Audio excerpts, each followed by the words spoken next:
Nah itu yang satu di Jabar, satu lagi di Sumbar. Saya nggak tahu nih yang ada barbarnya ini. Saya juga aneh gitu, yang ada barbarnya kok banyak orang barbar gitu. Salam. Izin ya Pak Gem. Izin. Buat Pak Gembala, Pak Lukas, saya sebelumnya saya mau bilang terima kasih banyak untuk ngasih ke saya kesempatan untuk kesaksian di gereja yang wow. Ini gereja, salah satu gereja terindah yang aku lihat selama aku di Amerika. Luar biasa. Shalom Bapak-bapak, Ibu-ibu. Buat Bapak-bapak, Ibu-ibu yang belum kenal, mungkin ada yang belum kenal saya, nama saya Permadi Arya. Panggilannya Abu Janda. Kalau nanti ada yang mau nanya, nanti di sesi yang nanti aja ya. Soalnya jangan ditanya asal usul nama Abu Janda panjang. Jadi saya ini adalah seorang influencer di sosial media yang cukup punya pengaruh di tanah air, di kampung halaman. Jadi Pak Gem izin, saya itu kalau posting video yang nontonnya tuh 2 juta, 3 juta, 5 juta. Maaf bukan nyombong ya Pak Gem ya. Kalau Pak Gembala itu khotbah di depan 1000 jemaat, saya khotbah di depan 2 juta jemaat. Maaf Pak Gem, izin. Selama 3 tahun ini Pak Gem, yang saya suarakan cuma satu. Jadi Bu, saya nggak pernah bahas politik saya. Saya nggak pernah bahas MBG, Fufu Fafa, ijazah palsu, nggak pernah. Yang saya bahas cuma satu Pak Gem. Yang saya suarakan adalah kasus intoleransi yang memberikan pelayanan kepada jemaat Kristen, jemaat umat Kristen yang mengalami persekusi, yang ditolak gerejanya, yang dibubarin ibadahnya. Kenapa saya harus melakukan itu selama 3 tahun ini? Jadi mungkin bapak-bapak, ibu-ibu ada yang kurang update mungkin sama situasi di tanah air. 3 tahun terakhir ini, bapak-bapak, ibu-ibu, Kristen fobia itu atau sentimen anti Kristen lah, itu lumayan parah di negara kita. Tidak di semua wilayah, of course, Pak Gem. Wilayah tengah, wilayah timur lumayan kondusif. Banyak kasus intoleransi itu terjadi di waktu Indonesia bagian barat, di WIB.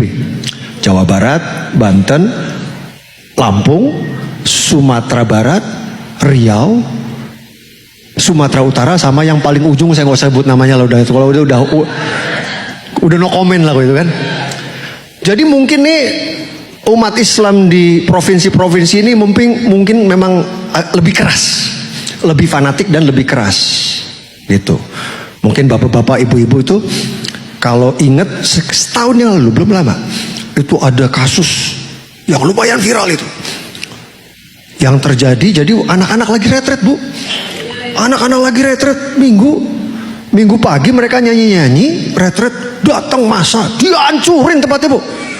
Itu ada salib diturunin, salibnya dijadiin godam Bu, kuprak. Enggak lama dari situ Pak Gem, sebulan kemudian terjadi lagi di Padang. Sama, jemaat sama anak-anak lagi doa Pak, rumah doa.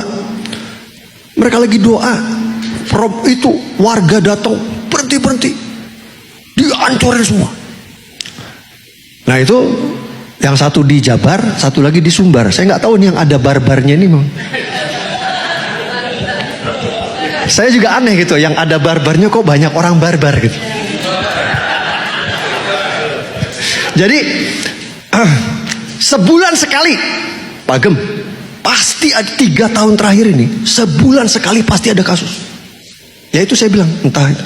Karena kan kebutuhan untuk ibadah minggu ini kan sesuatu yang sangat ya biasanya dimulai, misal ada satu komplek nih, ada di komplek ini ada 5 kepala keluarga orang Kristen. Mungkin mereka merasa kita udah waktunya kita ibadah minggu nih, punya biar gak usah travel jauh-jauh kan, di komplek aja.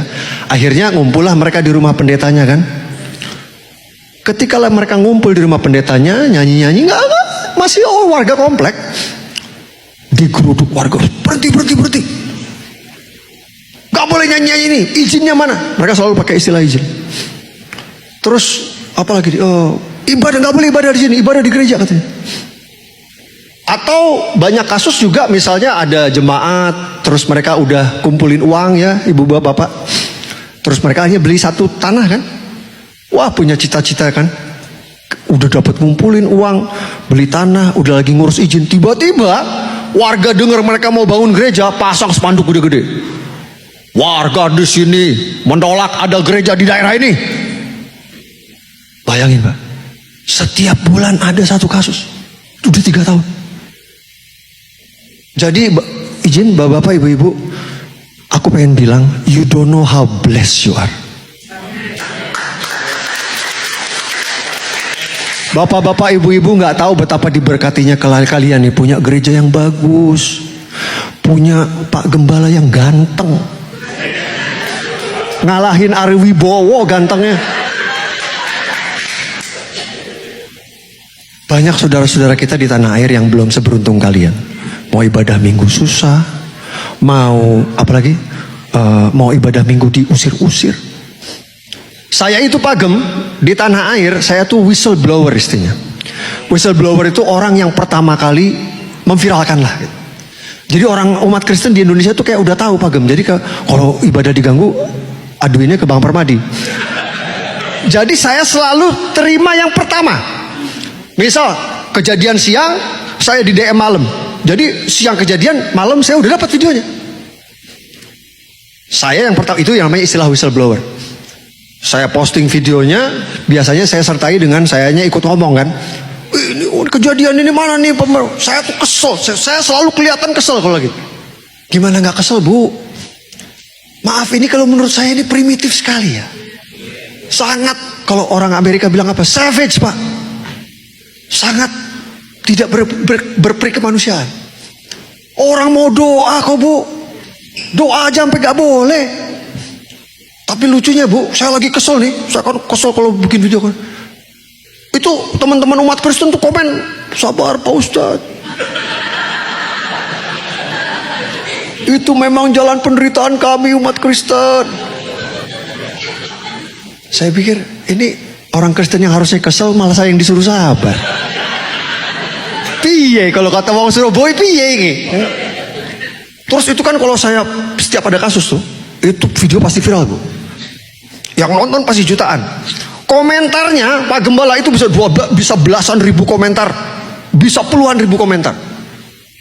Ya bayangin aja kalau view-nya jutaan, komentarnya juga pasti kan beribu-ribu kan. Saya suka pengen tahu kan, saya baca tuh apa sih unek-unek umat Kristen tuh kan. Saya baca gitu kan. Itu selalu, izinnya Pak Gem, selalu ada 3 ayat keluar. 3 ayat itu selalu keluar. Saya sampai sebut itu ayat-ayat sabar, saya bilang. Karena ayat ini selalu dipakai untuk ngingetin saya. Ini Pak Ustadz, sabar nih ayatnya. Izin ya Pak Ustadz, Pak Gem ya.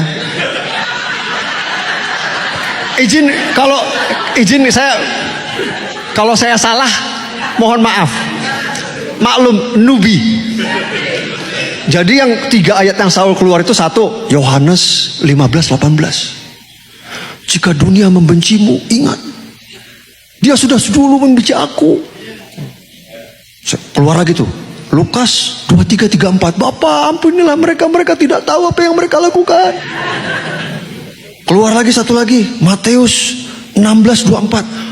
Siapapun yang ingin mengikuti aku harus ikut memikul salib. Jadi gitu, jelas ya Pak Ustadz ya, jelas ya. Ini adalah cara kami untuk memikul salib, untuk merasakan penderitaan Tuhan Yesus. Saya suka mikir, ini sabar mulu. Kapan keselnya?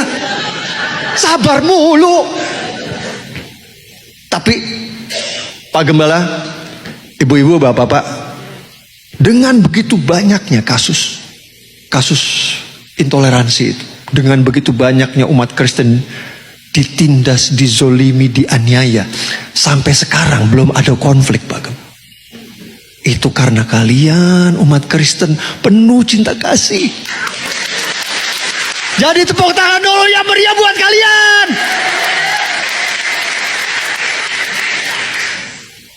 Izin, sebenarnya ceritanya masih panjang, tapi karena saya nanti di 3 sesi, jadi saya lanjut part 2 di sesi 2 nanti. Jadi kalau mau dengar lanjutan ceritanya, to be continue. Terima kasih. Wow.